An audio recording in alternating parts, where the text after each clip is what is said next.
Депутаты Совета муниципального района Сосногорск провели очередное заседание. Одним из основных вопросов повестки дня стало наделение управления жилищно-коммунального хозяйства полномочиями по составлению протоколов об административных правонарушениях, предусмотренных региональным законом.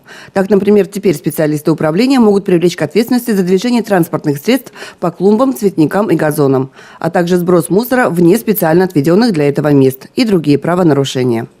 Также депутаты приняли решение о внесении изменений в бюджет района. В текущем году доходы и расходы увеличиваются почти на 3 миллиона.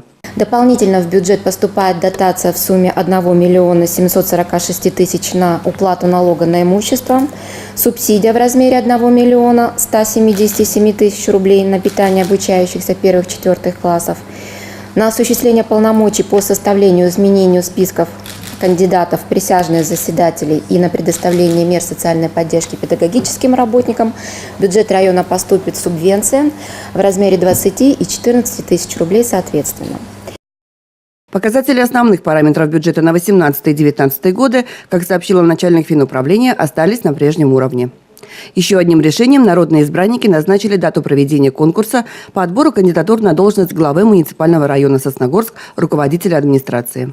Напомним, в июне этого года Госсовет Республики Коми принял решение избирать глав муниципальных районов по результатам конкурса. Они же будут одновременно возглавлять и местную администрацию. Внесены изменения в устав муниципального района Сосногорск. Он вступил в силу 12 октября 2017 года. И согласно этим изменениям, высшим должностным лицом муниципального района является глава муниципального района Сосногорск, руководитель администрации, который избирается сроком на 5 лет советом из числа кандидатов, представленных конкурсной комиссией.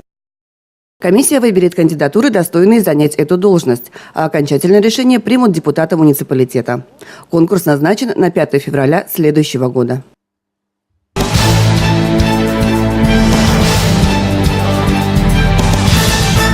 В Сосногорске состоялось общегородское родительское собрание. Такая форма взаимодействия педагогов и родителей в районе уже стала традиционной.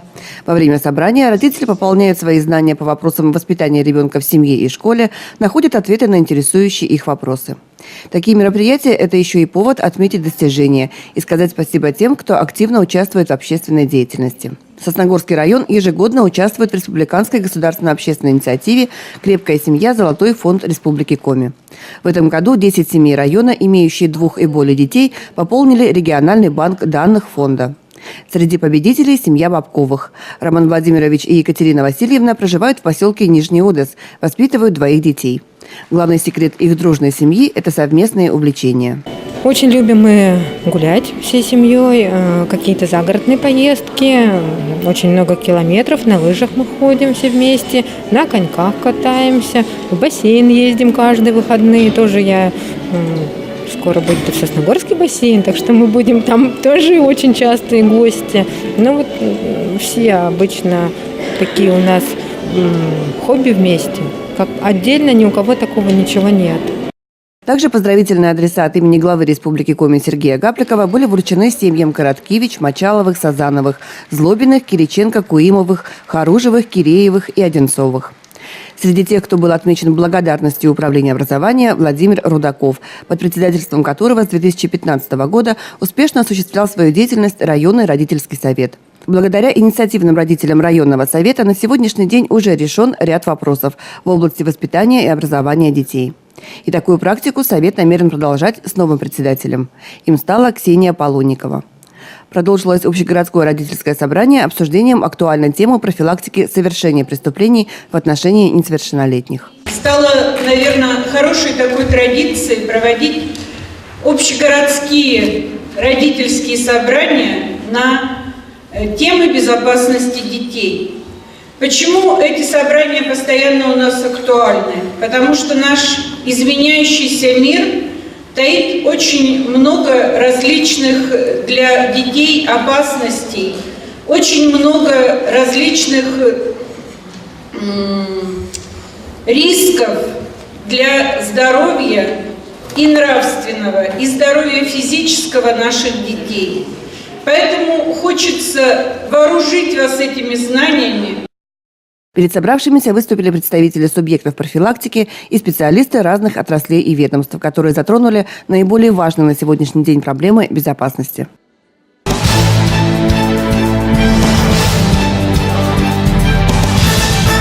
Самых спортивных жителей города и района чествовали в Сосногорской администрации на прошлой неделе. Более 40 наград разной степени и за самые различные достижения были вручены под бурные аплодисменты первыми лицами муниципалитета. Мы сегодня поздравляем спортсменов профессиональных, что называется, спортсменов, которые работают в области адаптивного спорта. Ну и, конечно же, самую массовую категорию – это ребят и взрослых, которые сдают нормы ГТО возрожденного. Я хочу всех вас поздравить с заслуженной наградой. И надеюсь, вы в дальнейшем будете прославлять нашу родину, наш Сосногорский район. Всегда очень приятно, заходя на информационные каналы, видеть, что Сосногорский район везде впереди. Первыми чествовали значкистов ГТО. 6 бронзовых, 6 серебряных и 16 золотых наград получили те, кто смог сдать все необходимые нормативы. Как показала практика, в движение ГТО сосногорцы вступают целыми семьями. Также было вручено и 5 благодарностей Министерства физической культуры и спорта Республики Коми за вклад в развитие адаптивной физической культуры и адаптивного спорта региона. Сосногорский район всегда гордился своими знаменитыми спортсменами, которые гордо несут знамя муниципалитета и поднимают его на самых высоких соревнованиях на пьедестал почета. Отрадно заметить, что у сосногорских спортсменов есть достойная смена. От всей души вам желаю семейного благополучия, здоровья. Дипломом Министерства спорта Российской Федерации была отмечена сосногорская команда по мини-футболу и ее тренер Валерий Петраков, которые завоевали 3-е место в 19-й спартакиаде народов Севера за полярные игры. Благодарностями также были отмечены и другие сосногорские команды и их тренеры. Завершилось торжественное мероприятие музыкальным подарком и коллективным фото на память.